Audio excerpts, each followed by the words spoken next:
Hello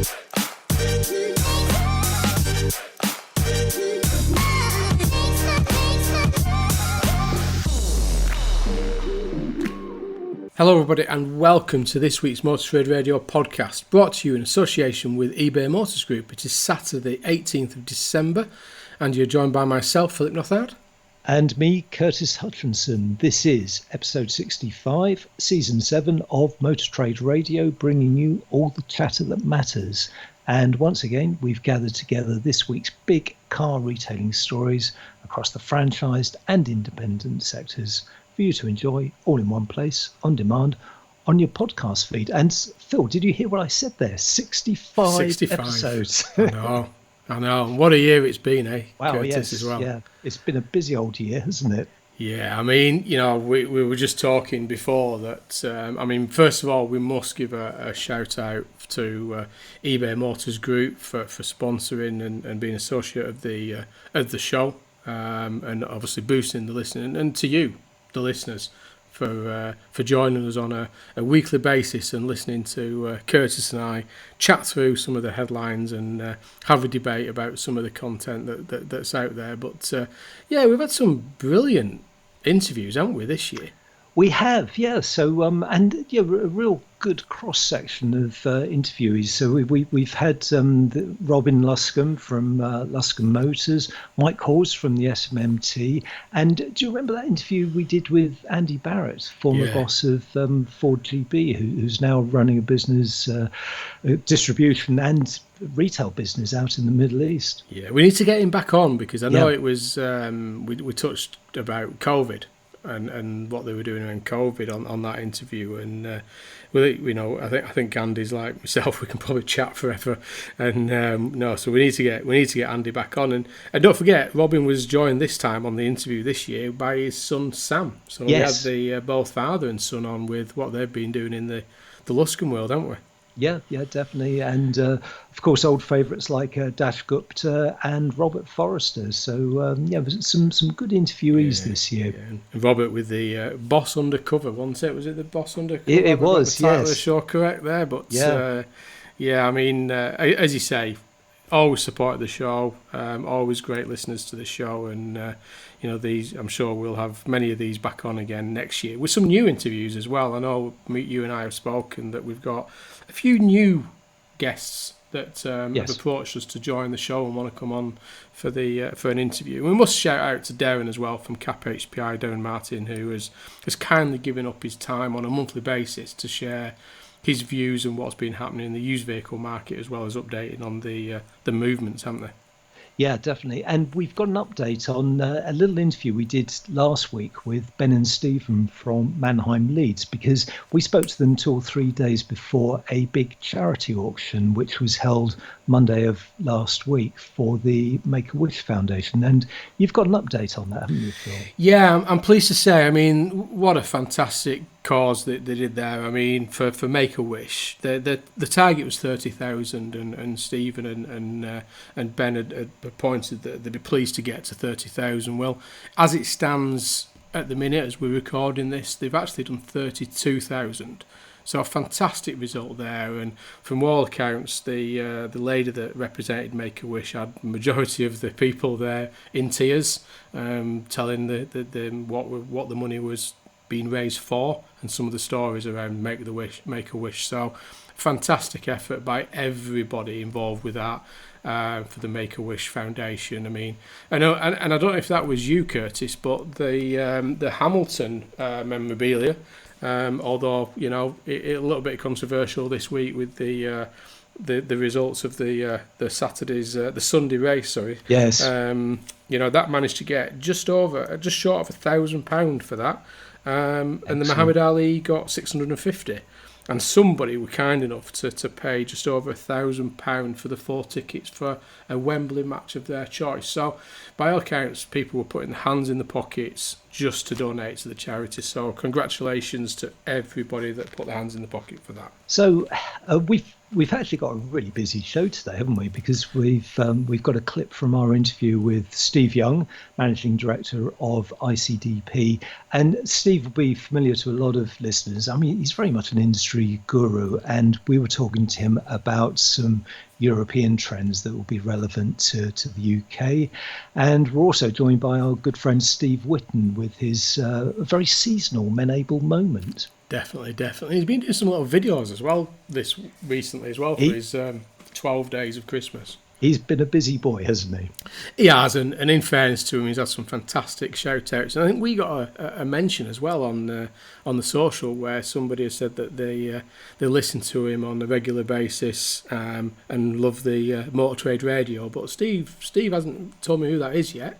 It's a senior OEM CEO or MD of an OEM. So yeah, I'll be intrigued to know who that is. So yes, what have we got in the want to know. We do, yeah. Want to know. So do you want to give a quick brief overview of what the headlines we're covering this week then, Curtis? Yeah, so headlines this week are from the Financial Times, Car Dealer, AM, Motor Finance, and This Is Money, starting with Bank of England raises interest rate for the first time in over 3 years. The SMMT slams government decision to slash plug-in car and van grants. Lookers joins stocking race with click and sell used car buying platform. Startline lists £292 million securitization on London Stock Exchange, while Bumper raises £9 million Series A from Porsche Ventures, Jaguar Land Rover and Autotech for its European rollout. And finally this week, we reveal the UK's most reliable used car brands.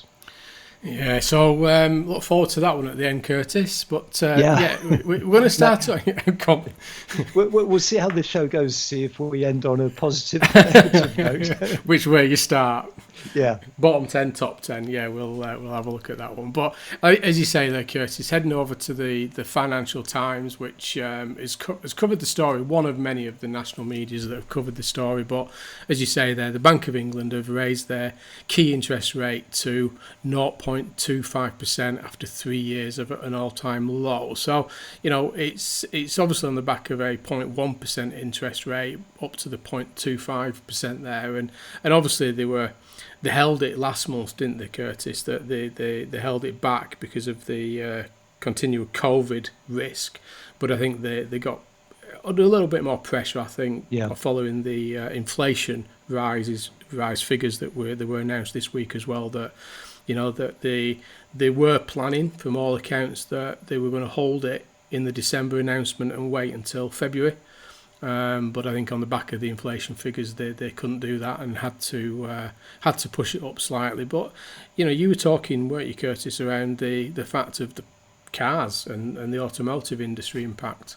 Yeah, it was interesting. Some of the coverage that I've seen this week about the interest rate rise, it does actually cite two elements from our sector: the used car prices increasing by 30% and fuel costs rising over the course of the year, and both playing into this increase in inflation which we're seeing, which is actually tracking at 5.1%. So that's the highest it's been in 10 years, and double what the bank's inflation target is at the moment. So I guess no big surprise that they've done it. I think the surprising thing was that they didn't do it last month. Yeah, and I think, as you say there, I mean, obviously trying to hold it back because of the Omicron variant that's currently out there, and trying to sort of curb it a little bit. But, you know, I think there was a lot of pressure coming for the Bank of England that they had to sort of slow that inflation down. And as you say there, you know, with the prices of the used values and the prices at the pump, which I know that's a whole debate, isn't it, Curtis? We want, you know, pump prices aren't necessarily now reflecting the price of a barrel of oil, because they have started to drop, yet the pump price hasn't started to drop in line with it, which tends to be the case, doesn't it? I think yes. Every time you raise that conversation with somebody, the minute barrel prices go up, pump prices go up immediately. Whereas in reverse, it takes a little bit longer. But yeah, I think it's, as you say, not good news, but probably expected news. I think many thought it would probably go up in February anyway. I think it was a surprise that it didn't go up last month. So yeah, I think not great news for the sector, but definitely news that they were probably expecting. And the next headline was something of a surprise. This broke on, I think it was Wednesday, Tuesday, Wednesday during the week. The story we've got is from Car Dealer, and it's SMMT slams government decision to slash plug-in car and van grants.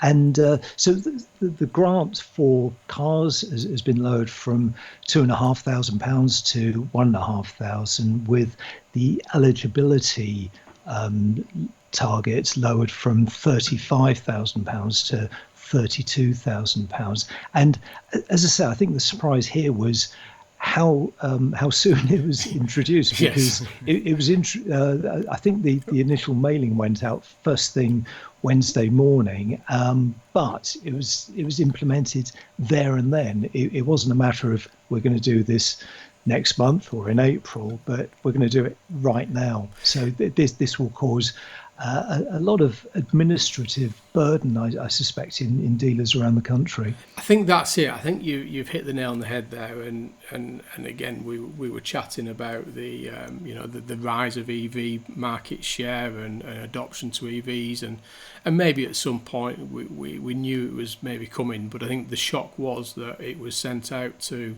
the network at 7 a.m. on the Wednesday morning, as you say.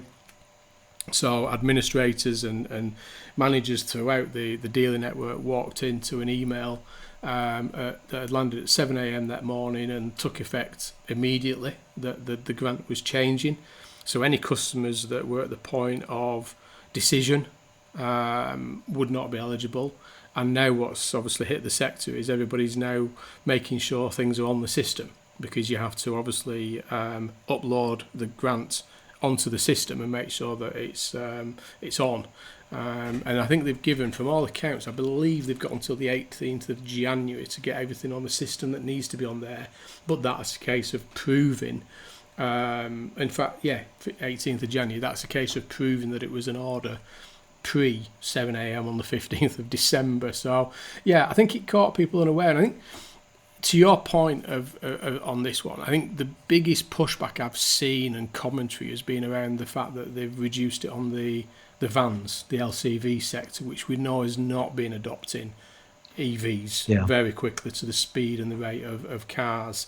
So I think that they've dropped that now to a maximum of 2,500 for small vans, and that's your sub 2.5 tonne vehicles, and to a maximum of £5,000 for the large vans, and that's the 2.5 to 3.5 tonne vehicles. So again, I think it was a surprise that has happened, and not welcome news. And as you say, SMMT have challenged it and slammed the decision, and so have the BVLA. There is commentary out there from the chief exec, Jerry Keeney from the BVLA, that it's not welcome news, particularly for the LCV sector. Yeah, Mike Hawes in this particular story, so he's the chief exec of the SMMT, says slashing the grants for EVs once again is a blow to customers looking to make the switch, and couldn't come at a worse time, with inflation at a 10-year high and pandemic-related economic uncertainty looming large. I've got a personal theory on this one. I think someone in government was looking at the uptake of electric vehicle cars, not vans. Yes. Seeing how well they're doing at the moment, and decided that, well, they don't need incentivizing anymore, but not looking at the whole supply and demand debates that we're seeing at the moment, and how it's being distorted, and how availability on certain Tesla models are possibly a lot better than other manufacturers' models. Yeah, I think we've covered it a couple of times on the podcast, like you say, in the September performance there from Tesla, and we know it's had a reasonable adoption, the Tesla 3, particularly in the contract hire leasing sector.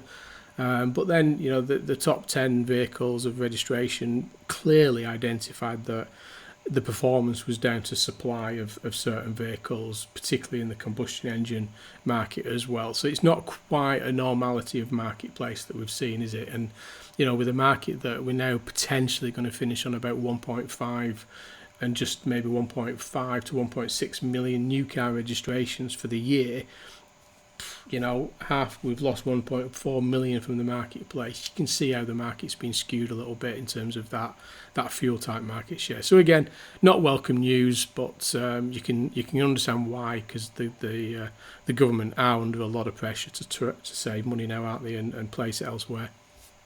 And moving over to AM Online for the next story, the headline there is Lookers joins stocking race with click and sell used car buying platform. So this is Lookers launching its own click and sell online platform. And like a number of brands that we've been talking about over recent months, this is all about sourcing used cars from private sellers and being able to sell them themselves. And it follows on from Kazoo with Whizzle, Carzam, who we were talking about last week, and Peter Vardy with Goodbye Car. Yeah, and there's a couple of quotes within the report there. One being from Duncan McPhee, who's the Lookers Chief Operating Officer, that's saying that it's a mission to provide customers with the flexibility to buy a car however they choose, with excellent customer service along the way. And I'm delighted to confirm this important investment and development, putting customers first, preference and choice first. There has been some social commentary around this, and this is all about stock intake, availability of stock, getting to stock. I think many are aware that stock is going to be a challenge going forward still for some time, and they're obviously looking at trying to move into that marketplace that, as you say, many other operators have been moving in now for the 12 months at least. Yeah, it's a fast-moving sector, that, and I'm sure we'll be covering similar stories next year from other groups. Yeah, and the next story is actually we're heading over to Motor Finance Online, and I mean, what a headline this one is, Curtis, and we know we've had the guy Paul de Burgess on previously on the podcast from Startline Motor Finance, and they've floated now at 292 million on the London Stock Exchange, and creating this is for further expansion plans. And I think the point that you pointed out on this was the point around electric vehicles, which is quite poignant based on our previous conversation from the SMMT there, that this allows them to look at investment around that electric vehicle sector. Yeah, there's an interesting quote here from Paul Burgess, Chief Exec there at Startline, saying, notably, we can now move into electric vehicle funding, which was closed to us under our previous funding arrangements, but is clearly a key element in future growth. So the business is now in an ideal position to further expand, he says. And the scale of his projected growth there is also very interesting, because he says that the medium term target is to take around 3% of the entire used car motor finance market, up from just over 2% at the moment, and he obviously sees EV as being a major contributor to that. Yeah, and they're moving at some pace, these guys, aren't they? I mean, they were founded 8 years ago, so it's not that long ago that they entered the sector, is it? No, not at all, not at all. And now here's an extract from our conversation with Steve Young, MD of ICDP, the independent automotive consultancy, talking about the recently published Top 50 European dealer rankings. And Steve, what trends are you tracking in terms of deals that cross national borders? Well, there's some long-established cross-border relationships, which go back years. So, if you look at the presence of Penske in the UK, or the activities of Emil Frey, even before they made the acquisition of PGA a couple of years ago, there've been some big cross-border players anyway. But we've started to see some acceleration of that in practice. So what triggered the blog last week was Hayden in Sweden confirming a deal to buy Stern in the Netherlands. So Stern's one of the larger Dutch dealer groups. Hayden, until a few years ago, was entirely Swedish, but has extended into Norway, into Sweden, into sort of Belgium. They're the party that owns 26% of Pendragon. So that expansion is quite rapid. Bilia, another Swedish group, which has expanded out into continental Europe, and that there are quite a few of these examples where people are expanding out. Some, like the Swedes, moving into quite different markets, so out of Nordic and into mainland Europe. Others more regional. So Van Mossel acquiring the Alcopa retail business in Belgium, or Car Avenue, which has made a number of acquisitions just around the sort of corner of northwestern France, Belgium, and southern Belgium, and Luxembourg. So there's been quite a lot of that regional activity, quite a lot sort of Germany into Austria and Switzerland, and that has built up quite significantly, I would say, in the last 4 years, and really changed the rankings in our top 50 that we produce every year quite significantly. And it replaces what we had many years ago. Some will remember that Pendragon used to have dealerships in continental Europe and more recently in the States, and then they sort of withdrew from those. And I think what that reflects is a change in how dealer groups are managed and how you get benefit from a new investment, and that's where potentially that expansion is going to accelerate. And you mentioned Hayden owning a quarter share of Pendragon, which is particularly significant, obviously, for listeners in the UK. Are there many other European groups buying into UK groups? I'm not aware of others who are buying into it, but there's certainly some interest. I think there was clearly an effect of Brexit where everybody wanted to sit on their hands and see what happened, and that applied as much in the UK as it did in continental Europe or the States or anywhere else. But the Brexit, whether it's right or wrong isn't to debate now. It sort of happened, and we can see the sorts of issues and problems that we have. It's a more stable playing field, for planning purposes, and it remains, in my view, and I say this, trying not to appear too biased towards the UK, but genuinely, it is the most advanced automotive retail market in the world. More so than the States, more so than China, more so than other European markets, because of the combination of how the dealer groups operate, how the consumers' behaviour has changed, and so on. So I think there will be interest, obviously, always at the right price. There's a sort of a common lesson, I think, which is the need to have scale, which some of those deals did provide local scale, some didn't. To understand, the differences in customer behaviour, which is perhaps not so true. To be able to operate in the local environment and not sort of just assume that it is the same as as the environment you have back home. Tesco ran into all sorts of issues in some of their Asian expansion and in the States, because the markets were so different.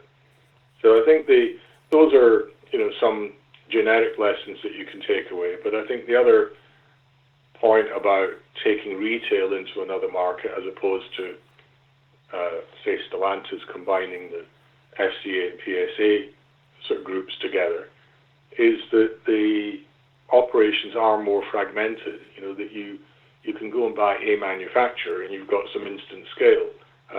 You can have a merger of a couple of big OE suppliers and you've got instant scale in that commodity. But you can't buy a dealership and have scale in the market where you've made that acquisition. You've got to go in, and you've got to go in as I said in the blog, both feet first. You've got to actually acquire a group that has local scale as well. You need to have good quality local management who understand the differences in the market, but at the same time are open to bringing in sort of ideas and processes and systems and tools from the acquiring business. And it's getting that balance right, that you need to make a big bet, big enough to count, but at the same time then get the right blend of bringing in areas of the parent business that give you scale, but also having local management who can adapt that to the local environment. And finally, Steve, looking at the recently published 2021 top 50 biggest European dealer groups, which you mentioned earlier, we saw a particularly good showing from UK groups, which in fact we see every year. So this year there were 12 in the rankings. Phil and I actually made it 13 because we very cheekily included Sytner because it was part of Penske. And there are also 3 UK groups in the top 5. How do you think the rankings will change over the course of 2022? And what factors will come into play, do you think? Well, I think that the position of the UK groups is actually even better than that, because in the top 50 we don't split out distributor activity from retail dealer activity. Basically because it's you can't get that split of the internal business of many of these distributors. So the top 10 includes people like Frey, does include Inchcape, but it also includes people like Pon in the Netherlands and so on, who have big import businesses. If you look only at the pure retail side, I would estimate probably 6 out of the top 10 are UK dealer groups. So they do exceptionally well. The numbers compared to a few years ago are depressed because the market is down, forget the COVID effect, but in general even 2019 was down because of Brexit concerns and how the economy was developing. And that also affects the exchange rate, and we prepare the top 50 in euros. So the UK has done exceptionally well, and I think beyond the top 50 sort of ranking, which is sort of interesting as an exercise, but it's more interesting actually to look at the influence of the UK groups. And if you went back 10 years ago and looked at the German groups, for example, or the French groups, then what you would have seen was a holding company. So, financial ownership of the different businesses, but still very much being run by local general managers, dealer principals, typically under their own brand, making many of their own decisions, and just required to produce a financial return for the shareholder. And that is, I'm not saying it's gone completely, but it's largely gone.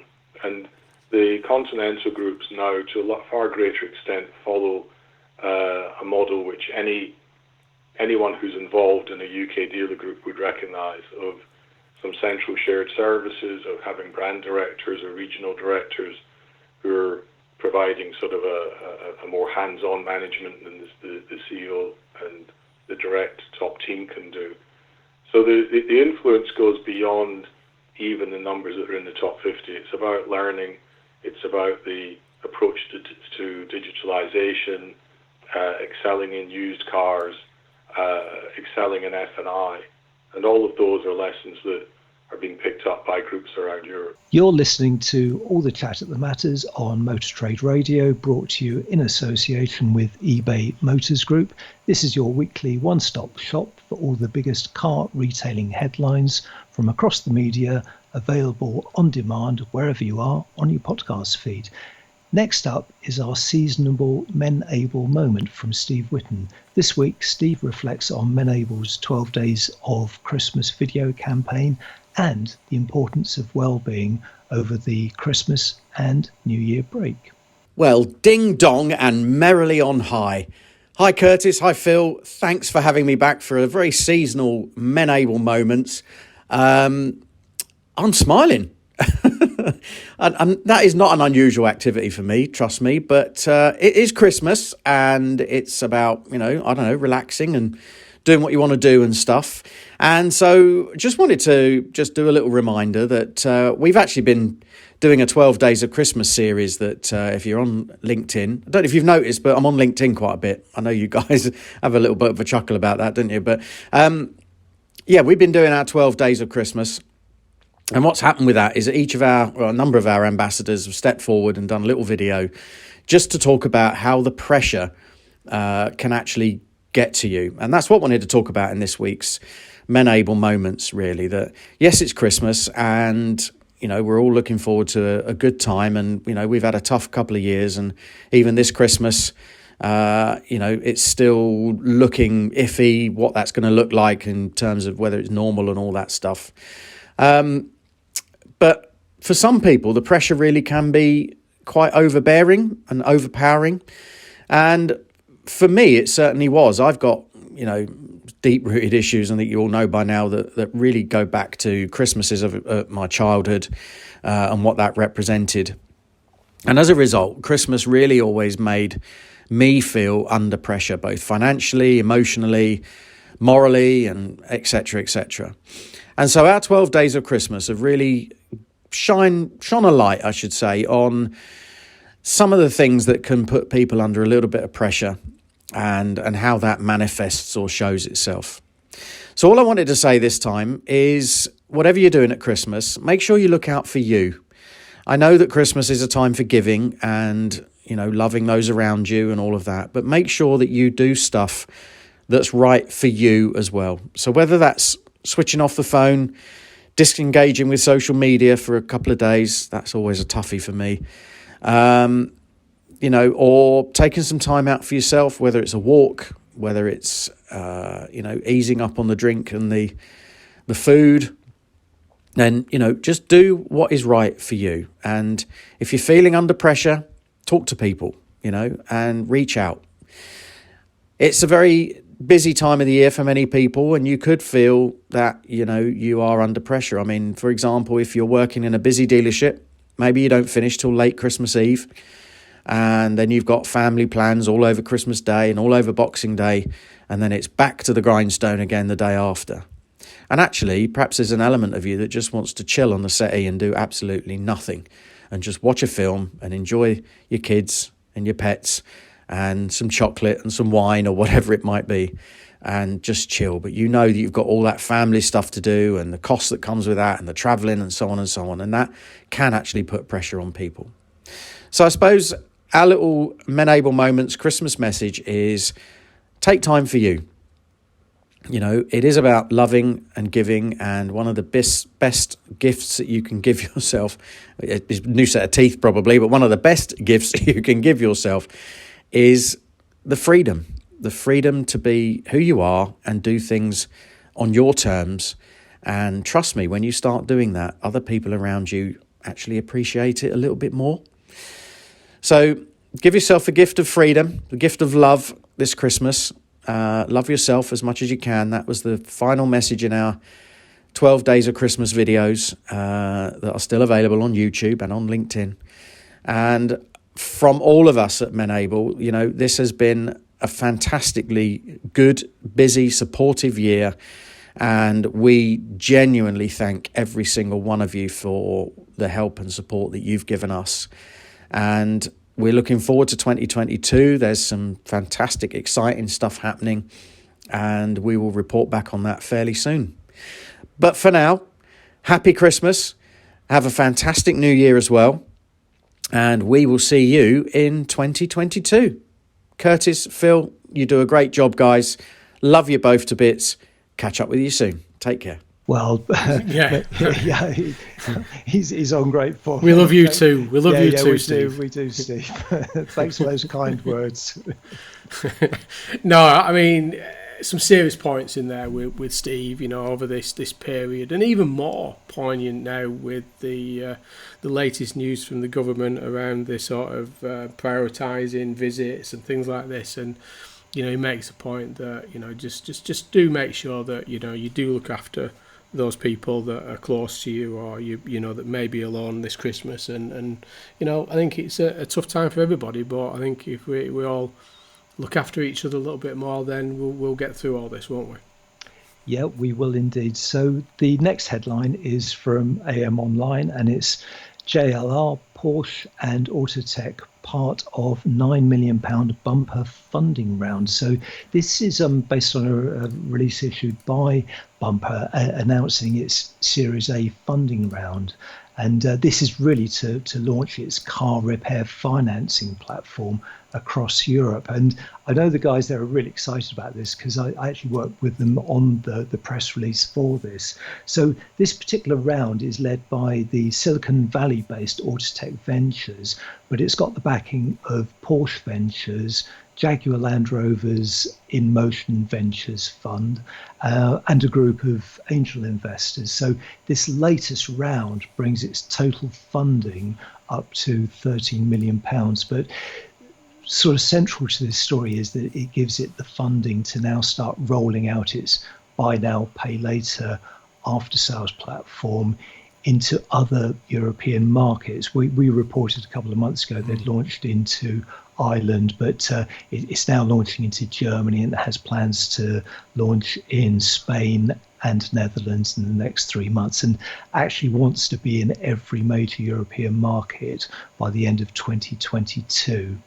Yeah, and as you say there, I mean, it feels like we're talking about Bumper quite a lot, but I think we did point out that we hadn't spoken about them for a long time, to be fair, since the change of branding towards Bumper. But it was all about this growth plan, and I think we covered it, didn't we, when we said that they were moving into Ireland, and this was their sort of launch plan into the European market, which, you know, this is what that is. I mean, you know, they've managed to get that round of funding now, and as you say, you know, that getting that into that European market has been their plan, hasn't it, for some time.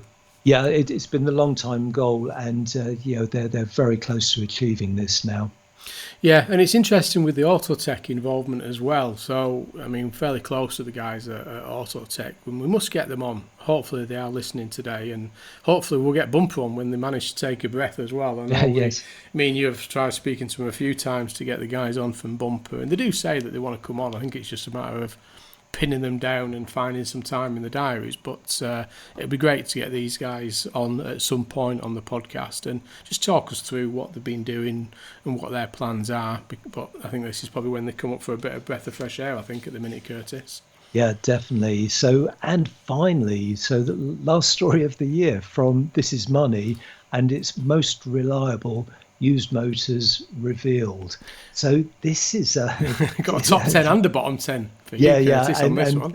This actually picked up a lot of coverage in the trade press with quite negative headlines about one particular brand, which I'm sure we will get to in a minute. But just to give you a bit of background on this, so this is based on some research carried out by What Car magazine, and they've produced this reliability data, and it's based on cars aged between 6 and 15 years old, covering 27 brands and 139 mainstream models. And there's a total of, well, it's just over 16,000 motorists that have been polled for this. So pretty good piece of research. Yes, definitely. I mean, you know, again, say that you're talking about there, the 139 mainstream models being involved with this, and you know they're talking about quite a broad spread of vehicles there. But I don't know. It's interesting because they have focused on obviously the brands in this story, and you know Suzuki's there out at number one, isn't it? It is, yeah, with a 97% reliability rating. And whenever we talk about Suzuki, we tend to reference how big fans the dealers are and indeed the customers, because they do so well in the satisfaction surveys and the NFDA surveys. So, you know, it really is a perfect scenario for Suzuki. And as you say, yeah, they are top of the ratings by a long way as well. Yes, they are, yeah. And I don't know if you're going through the top 10 or you want to do the top and bottom 5, Curtis, on this. Well, should we do the top 5 most reliable brands? So number 5 is Kia, number 4 Honda, number 3 Toyota, number 2 Lexus, and as we just said, number 1 Suzuki. So if we look at the least reliable brands, number 5 is Jaguar, number 4 Renault, number 3 Peugeot, number 2 Citroen, and number 1 Land Rover. Yeah, and they're quite appalling there at 65.3% against Suzuki's 97%. So yeah, not a great performance there from the bottom ones there. And interestingly, Dacia was in the top 10 there, Curtis, at 85.8%, number 9th position there. Yeah, no, they did particularly well. And this particular piece in This Is Money, it does actually highlight, how certain vehicles have done. So, and what interested me was that, in spite of their advancing years, 3 models achieved a perfect reliability rating of 100%. So that's the current version of the Ford Mondeo. A car, I guess, we tend to forget about now, but 100%. Suzuki Vitara as well, and also the previous generation Nissan Leaf. So they all scored 100% from their users. Obviously, very popular there. So yeah, I mean, a great story, and let's say, do head over to the story there in This Is Money, because it does go into a little bit more details, a couple of nice videos there, and they do even reference the used vehicle price that everybody's talking about now around the imbalance between supply and demand that's taking place in the sector there. So again, worth taking a look at that report there.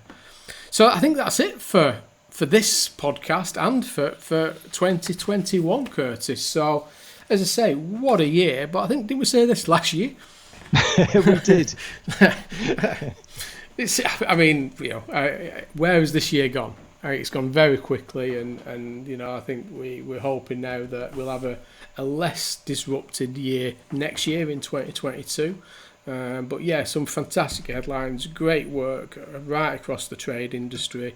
I think we got to say it that all the references, Car Dealer, Motor Trader, AM, and all the others that we refer to on the Saturday podcast, that they're doing fantastic work at keeping everybody up to date and informed of what's happening in the sector, with some great insight and some great interviews as well straight across there. So well done everybody to your contribution. So that's all for this week and this year. You've been listening to the weekly Motor Trade Radio podcast, brought to you in association with eBay Motors Group. Many thanks for joining us for all the chatter that matters and supporting the podcast throughout 2021. We're back again in January. Until then, it's a Merry Christmas from me. And a Happy New Year from him.